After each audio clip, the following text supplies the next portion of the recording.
And the Bahamas was born. A new nation.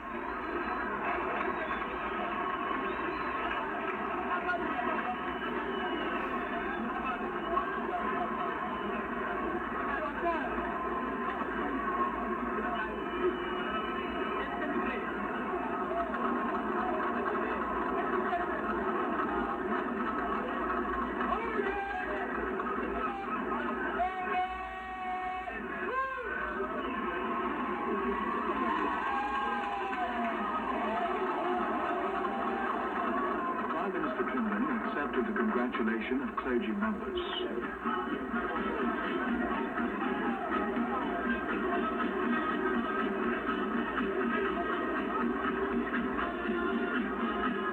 Then a warm embrace from Deputy Prime Minister Arthur Hanley.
The following morning at that same site, Clifford Park, Prince Charles presented the constitutional instruments to the Prime Minister with these remarks. What I am about to hand to the Prime Minister is the new Constitution of the Bahamas, which I am sure he will preserve and operate to the best of his ability and to the lasting benefit and happiness of all Bahamian people. It only remains for me to wish the government and people of the Bahamas the very best of luck throughout the future, and to thank you all for the kindness and hospitality you have shown me during these celebrations. Thank you very much.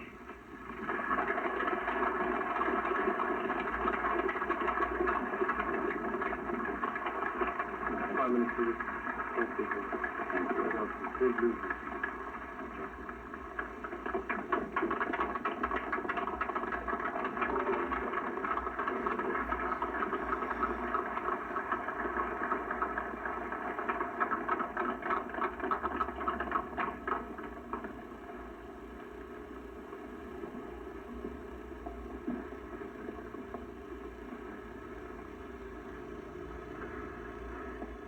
Your Royal Highness, Your Excellencies, Honourable Ministers, Senators, Members of Parliament, distinguished guests, ladies and gentlemen, brothers and sisters. 10 years ago, there at historic Church House in London, the first bold steps were taken on the road to independence. 10 hours ago, here at historic Fort Charlotte in Nassau, the Commonwealth of the Bahamas entered upon a new status in its long and beautiful history. These constitutional instruments, which Your Royal Highness has just presented to me, and which I received on behalf of the people of the Bahamas, is a short and comparatively simple document. Yet, in addition to the accumulated wisdom and experience of other countries which have conceived, executed, and applied similar instruments in the past, it represents the result of much thought and careful planning by ministers, parliamentarians, officials, and specialists, as well as the consensus of the views of the general Bahamian public.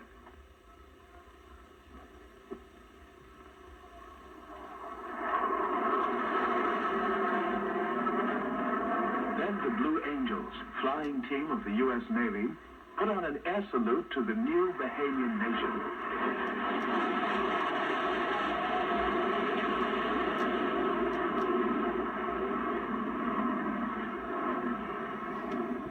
After the aerobatics, the entire Clifford Park field was filled with parades by civic, cultural, labor, and fraternal Bahamian organizations.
Later in the day, a float parade, capturing the exuberance of the day.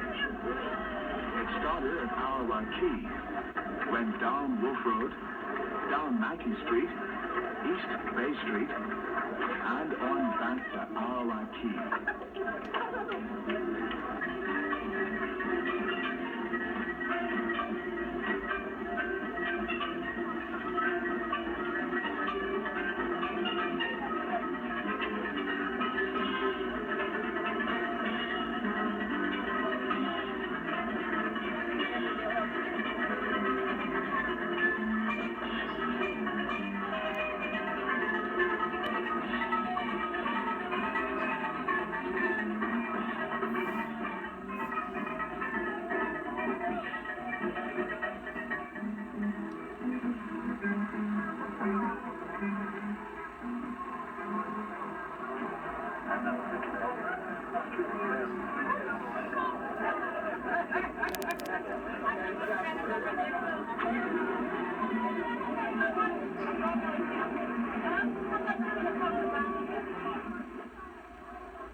There were 3 state balls that night.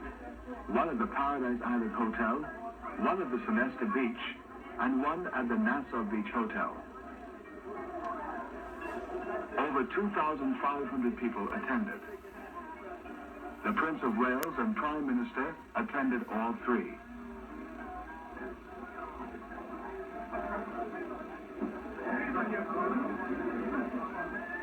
The formality of the evening was broken when Prince Charles asked Mrs. Pindling to dance.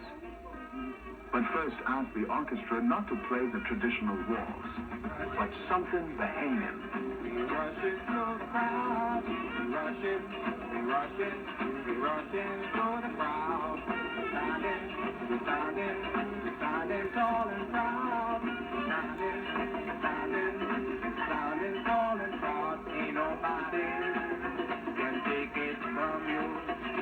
Ain't nobody can take it from you. Collect.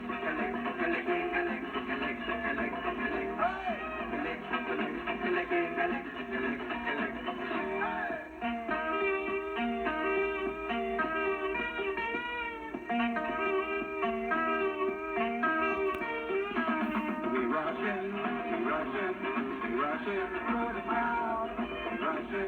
We rushing through the crowd.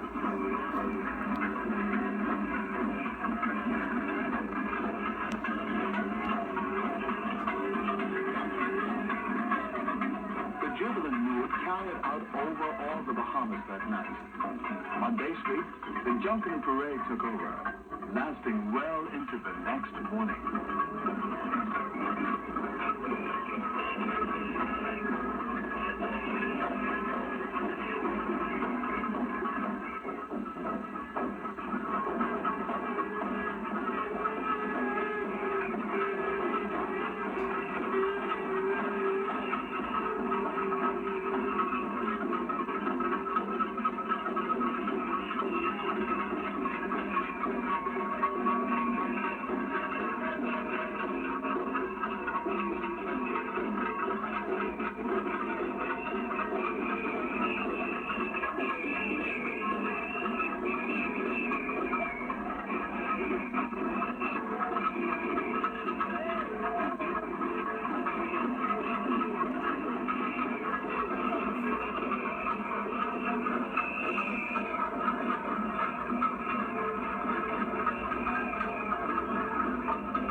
That next morning, July 11th, shortly after the Junkanoo parade ended, a tired but very happy prince made his departure.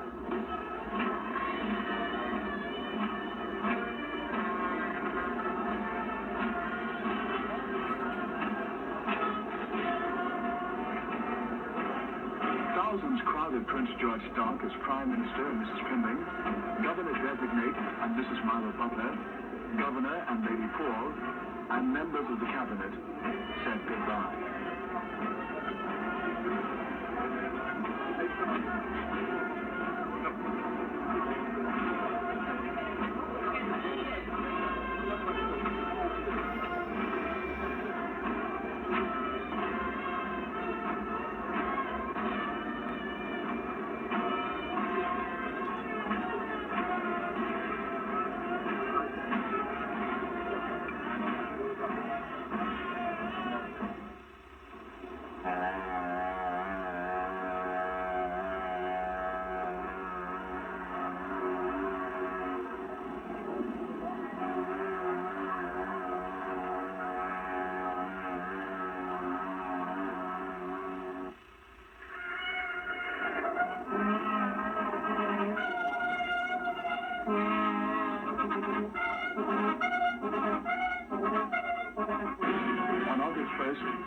Butler was sworn in as Governor General of the Bahamas, the first black Bahamian to attain the office, a fitting climax to the quiet revolution. And territories, head of the Commonwealth. To our trusty and well-beloved, the Honorable Samara Burton Butler, Knight Grand Cross of our most distinguished order of St. Michael and St. George, Greeting. 1. We do, by this our commission under our signed manual and signet, appoint you to Saint Samara Bulton Butler to be our Governor General of the Commonwealth of